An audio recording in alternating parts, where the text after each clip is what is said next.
Imagine sitting in your English class when news breaks that there's been a school shooting in some nearby town, killing dozens of students and staff members. Classmates are whispering about it. Your English teacher starts her usual routine of going through current events, making that morning especially important. Students bring up the flu outbreak, the teenager who won the gold medal in Pyeongchang, and then one student brings up a school shooting. You question, why is this happening so often? And we come to school for an education, yet we feel so unsafe. Empathy and anger combine into a sensation that makes you feel insecure in your own seat. That was me, in my AP English language class, going through the current events like a normal routine, until it hit me that there were students being compromised of their educational experience because improper gun regulations had landed daily headlines. School went on as normal. The girl sitting next to me was the one who brought up the Parkland shooting, where 17 students and staff members were shot in their high school in Parkland, Florida. Throughout the day, students posted tributes to the 17 lives lost on their Instagram and Snapchat stories. As I scrolled through social media, I couldn't help but feel so vulnerable. They were my age. After the Parkland shooting, Emma Gonzalez, a high school senior who survived, gave a speech about the shift in political climate towards gun control and how young people can make a change. All I wanted to do was stand with her. Emma's strident voice empowered me to think of creative methods of making change.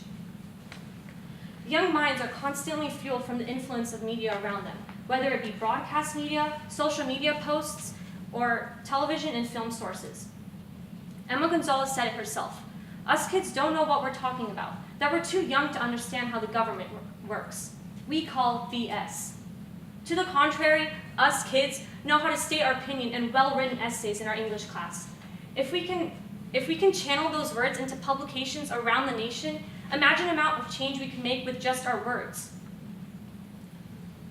Students use platforms like Snapchat and Instagram to enable the way that they can share videos within seconds. Students have also enabled platforms like YouTube to share videos and songs addressing the social change.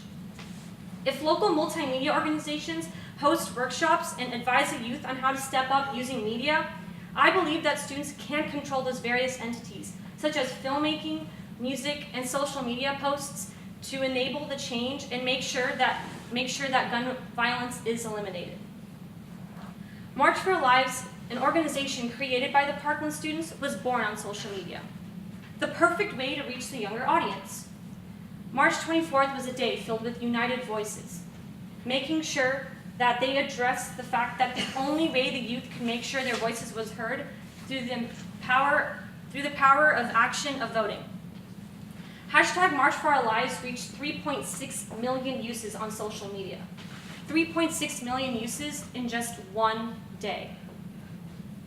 The 21st century has engraved social media into society as an essential form of communication. If teens who, according to recent research, spend 3.5 hours a day on social media, I believe that if they see the hashtags and posts regarding the urgency of gun regulation, more students are likely to be informed about how to make change and ultimately eliminate gun violence by voting for the right representatives, contacting local politicians, and voicing what's important to them. AAUW has served as a megaphone for youth voices by making sure students are registered to vote. Last year, they visited Sobrato and Live Oak high schools to ensure all seniors were registered to vote before they graduated. The collective result was a record high number of women elected into Congress, most of them believing in the importance of gun regulation. These women represent the majority of the population who also believe in gun control. To keep voters involved in the fight to eliminate gun violence, there are 3 actions that need to be implemented. Publish.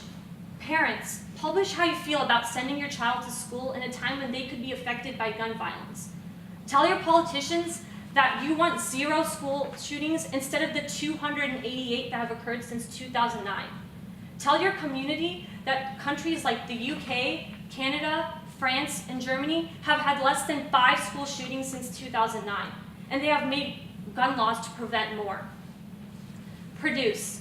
Students, use your various passions to produce artistic projects that address and demand gun regulation. One of my greatest passions is filmmaking, especially right now with so many films breaking stereotypes and creating real narratives that are brought to the screen. I believe that creating entertaining informational videos that educate the public on how they can feel empowered to eliminate gun violence, not just on school, but everywhere. With editing and filmmaking apps at your fingertips, creativity and passion for making a statement will show in your video. Prevent. Community members, set aside your differences and keep in mind a common goal for a safer tomorrow. With the help from creative outlets and enthusiastic youth taking advantage of the new technology the 21st century has to offer, publishing and producing effective mediums of media will help to prevent another headline from reading "Number Dead After Tragic Shooting in High School." Gun regulation is just a note, lights, camera, action, and post away. Thank you.